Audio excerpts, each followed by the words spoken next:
My knuckle is like peeling. I think maybe I burnt it at some point, but it's super weird and it's on my knuckle.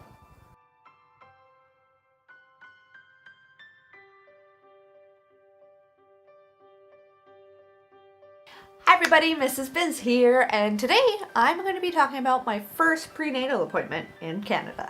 So if you somehow did not know, I am Canadian, born and raised. I live in Alberta in a smaller area, so I don't live in a big city. So prenatal appointments, the appointments you have with doctors can vary. Not only from country to country like they often do, but even from province to province and depending on what practice you're using. So from where I am, they don't book your very first appointment until you are 10 weeks. That is going by when you last started your period. I don't know, if you don't actually know the answer to that question, if they would book you in sooner, but they don't see you at all until 10 weeks. Now, I do not go to my family doctor. I actually go to a different clinic where it's kind of, this is who delivers babies and these are the doctors, the OBs and stuff. And there's even an RE, which is a really long term for helps you get pregnant kind of doctor. But you don't go to your family doctor here, you actually go to see an OB or a different clinic for your prenatal appointments. And at mine, they don't see it until 10 weeks. So 10 weeks rolls around, and one criticism is that they don't see you until 10 weeks. I obviously read into this a lot. I've been researching it, getting pregnant, what to eat, what not to eat, all these kinds of things. But if this is actually a surprise to you and you don't know what to do, you have a really long time. Believe me, it feels like so long. You have a really long time where you have no idea what to do. And my issue was, I was really, really sick and I didn't know, I wasn't taking anything at all for it because I didn't know it was safe. If I had even a super quick appointment with just a nurse and not even a doctor, like, hey, here's some possible symptoms that you may have, phone us at this number to find out what medications are safe to take if you have these symptoms, or here's a list or something, maybe I could have started feeling better a lot earlier. Because now that I actually went to the doctor, I feel much better. So I guess that's my criticism of not seeing a doctor until 10 weeks. On the website, it did say like you could push for an earlier appointment. I just really felt I didn't need to. I said kind of like, what's the point? If they think 10 weeks is best, they're doctors, they know best, right? So fast forward and I get an appointment. I'm exactly 10 weeks according to my period when I get this appointment, and they book it at 12:30. Now this is really weird because this clinic also does like walk-in clinics and stuff, and as long as I can remember, the clinic shuts down from like noon to 1. Is there a receptionist? Sure there is. But all the doctors like stop seeing patients from noon to 1. So I found it really weird that my appointment was set for 12:30, but whatever. Whatever, I show up on time. So I get there, and I knew I was gonna have to pee in a cup, but I also didn't really trust that whole 12:30 thing, so I was like, I bet you I'm gonna have to wait around until 1. I assumed I was going to have to pee in a cup at some point, but I didn't think it would be the second I walked in. So at the doctor's office, I actually had to go in, say, hey, I'm so-and-so, and I'm here to see doctor or whatever. I have an appointment for this time. And she like hands me this cup in this paper bag, and she's like, da-da, you have to pee in a cup. You have to go outside the glass doors to like walk into the clinic, into the public washroom, pee into a freaking cup, and then keep it with you, come back in, pee, and then keep it with you until you see the doctor. Like, I don't know.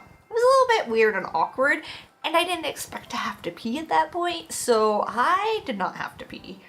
Squeezed out as much as I could, and then I waited. And I waited. And I waited.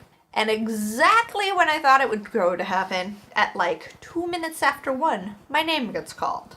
Oh, good thing you booked my appointment for 12:30, right? So I don't know why my appointment was booked at 12:30, and you'll find it even weirder by the end of this video, but I got called in right at 1. So they take my weight and they put me on a fancy scale, and it's my weight and they take my height or whatever, and I walk in, and this lady seems like kind of a nurse or whatever.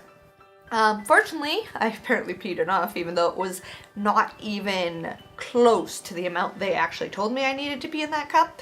And she just kind of gave me a pregnancy book.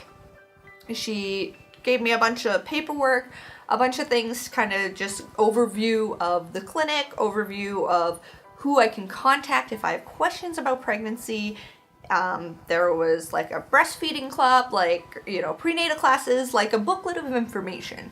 If you're wondering, this is the book. So this book is from Alberta Health Services, and it's called Pregnancy and Birth. So I'm going to assume that everybody in Alberta who goes to their first prenatal appointment is probably offered this book. It's actually a pretty big book, and it's split up by trimester, and even has afterbirth information. I actually read through the entire first and second trimester portions already, and it has really good information. I do have the What to Expect When You're Expecting book, and I found the tone and just how the information was relayed to you really, really bland and terrible, and I couldn't even partly finish that book. But this one, totally perfect. I loved it, and even the doctor really, really recommended reading the book. He said a lot of questions he gets are actually, you know, said in the book. They're answered in the book, but people don't read the book. Well, I read the book, and there's actually a lot of really, really helpful information in it. So fast forward. So now they also had me fill out like this big questionnaire before I go, and I get moved to a different room. Then the first lady who took my height and weight and tested my pee and all that, gave me all this information, she leaves. In walks two other people. Now, this is two other ladies. I meet the one lady, I find out that she's a registered nurse, an RN, and then there's also a medical student. So the RN did offer to stay, but suggested that the medical student definitely, you know, could take care of me for that portion of the appointment. And she pretty much just went through, you could see she had a big list on her computer, whatever, and she's going through what foods are not safe to eat, you know, don't drink. She's going through all the information I gave her, answering questions for me, talking to me about different tests that are available, and things like that. It was actually really good, and she was really helpful. She was also taking notes when she wasn't 100% sure, and she was super honest when she was not 100% sure, and then we would ask the doctor. I personally felt that obviously this medical student was not brand new and definitely knew what she was doing. So I could see why the RN offered to, you know, leave her there on her own to complete it, because she was definitely confident and knew what she was doing, and I was really happy with that. Fast forward some more. I have to wait for the doctor now. Now, this doctor is actually seeing patients all while this is going on, because you're just kind of dealing with the nurse. So I kind of have to wait for the doctor. The doctor comes in and we go over the questions that the nurse wasn't super good with, and then I kind of double check some of the questions. So the medical student was very by the book. You can't eat deli meat, you can't eat this, you can't eat sushi, like all that kind of stuff. Well, I double checked with the doctor, and the doctor really kind of assured me, and of course everybody's doctor might be different, but the doctor assured me, he's like, if you like your eggs over easy and they're runny, he's like, if you're cooking them at home or a place that you trust, he's like, I wouldn't worry that much about it. He's like, deli meat, once again, place you trust, or if you heat it, it's perfectly fine. He's like, even as far as sushi, if it's somewhere that you really trust, that you believe the food was handled appropriately, he's like, it's all about the food handling, and it's not really that the food itself is bad for the baby, it's just that it's bad to get sick from these things. So he really, really kind of calmed my nerves and kind of reinforced what I already thought. Just use your brain. Cooking at home, obviously I know how the food was stored, I know how the food was prepared. Like it's totally different from going from some restaurant that's in some sketchy little village somewhere that looks super run down, and you're like, and you hear the or you hear the cook coughing in the back. Obviously very different scenarios, and you just have to be smart about it. My knuckle is like peeling. I think maybe I burnt it at some point, but it's super weird, and it's on my knuckle. And so then I had to get a pap test because I hadn't had one of those in a while, and the medical student actually did that because it was a male doctor that I seen, and they did explain to me how their practice works. So essentially there's like 4 doctors or whatever, and X number of nurses. And every time I go, I'm probably going to see a different doctor. By the end, I'll be seeing like, you know, I'll have seen this doctor before. The idea is that like they rotate, and the doctor like per week is the one who does all the deliveries. And then there's another doctor that does all the appointments that week. So you don't really know for sure which one of those doctors is going to be like delivering your baby, but you do know it's going to be one of those doctors. And with the rotation, that way you're able to actually meet all of these doctors multiple times before you get to that point. Another note, they told me this appointment would be 1 hour. It was not 1 hour. It was more than an hour. I actually texted my work and I said, hey, I don't think I'm coming back to work this afternoon. So once I got all done that, and I actually spoke to my doctor, he brought up genetic testing. I brought up that I'd prefer NIPT, which is non-invasive prenatal testing, which is just a blood test. But that's not covered by Alberta Healthcare, but fortunately my work insurance would cover it. We decided to go ahead with both because he said, hey, an ultrasound's always good to be able to see the baby and all that. So now I have, we decided to go with both of that. He went over genetic testing with me, and yeah. One thing that I've seen on Reddit and things like that is a lot of people talk about a Doppler. It's kind of like it looks like an ultrasound wand thingy hooked up to a little device that it doesn't show pictures, apparently it does sound, and this is how you can hear your baby's heartbeat. Before the doctor actually came in, the medical student said they don't really try with the Doppler at 10 weeks.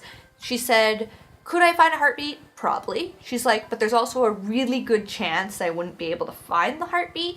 And she's like, and being that you have nothing else to go on, that would probably cause you to really, really freak out thinking the baby had no heartbeat. So they prefer just to not try at the 10-week appointment, and they will be trying though at the 14-week appointment. So after that's done, and I also talked to the doctor about how ill and fatigued I've been. He sets me up with a prescription. So he actually gives me 2 prescriptions. One's kind of like you take it every day. It's more of a preventative measure, and another is if you happen to just be feeling ill, even though, you know, you're taking that other one, you take it just for nausea, kind of like Gravel or whatever. Well, apparently the one you take every day also makes you very drowsy, so you take it at night. Oh my goodness. As of this video, I started it 2 days ago. Now, by the time this video airs though, it'll be like a week and a half or something. Like, I'm making this video super early.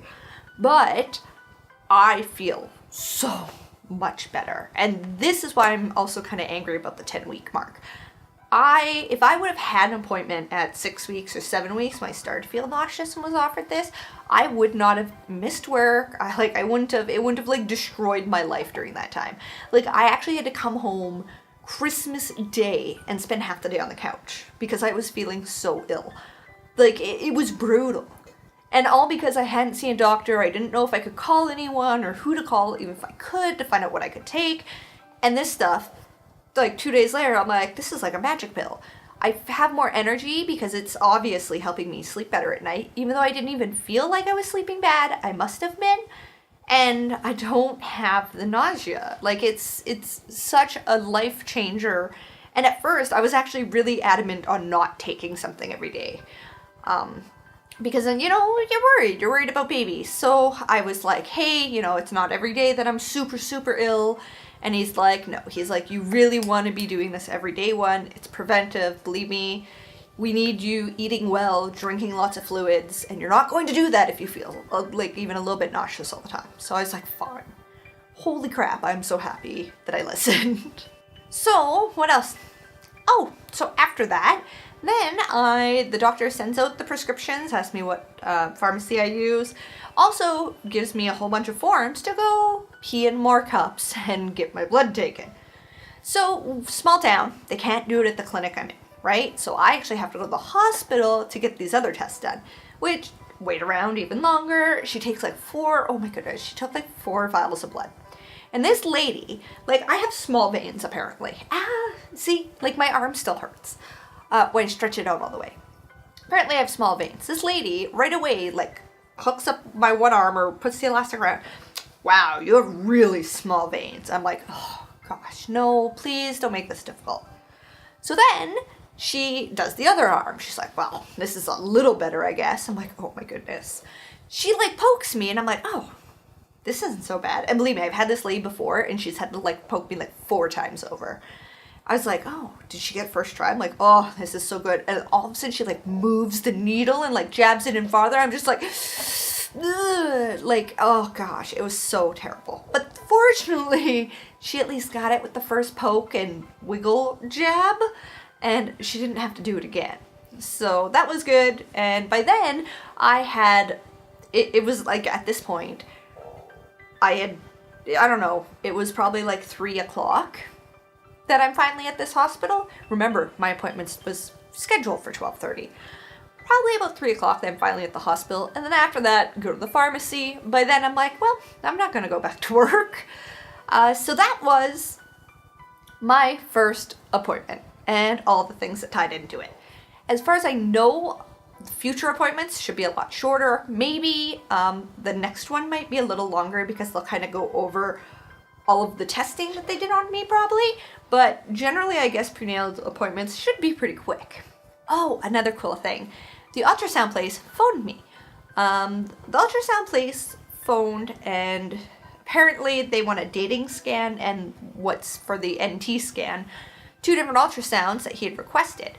Well, the lady's like, well, at this point, like, it'd be one right after the other. So she's like, we'll just schedule 1 ultrasound and do them both at the same time. I'm like, that makes sense.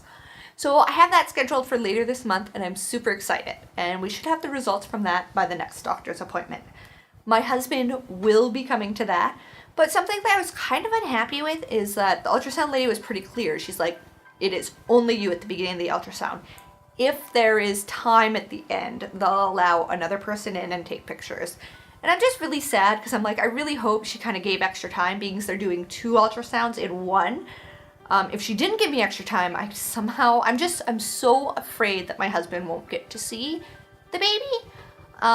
So I really hope that happens, even if just for a quick second. And I'm not sure if we'll hear the heartbeat then. If we hear the heartbeat then, he won't be coming to the next appointment. But if we don't hear a heartbeat there, I did ask him and he really wants to hear it, which I understand because I really want to hear it. He'll be coming to my next appointment, which is at the end of the month. So there you go. That is the vlog, and that is what happened for my very first prenatal appointment in Canada. If you're a mama yourself, how did your first prenatal appointment go, or how was it different from mine? Did you get to go see the doctor way earlier, way later? What was your story? Have any questions about how it went on? Ask in the comments below. Thanks for joining me. I'm Mrs. Biz. Bye.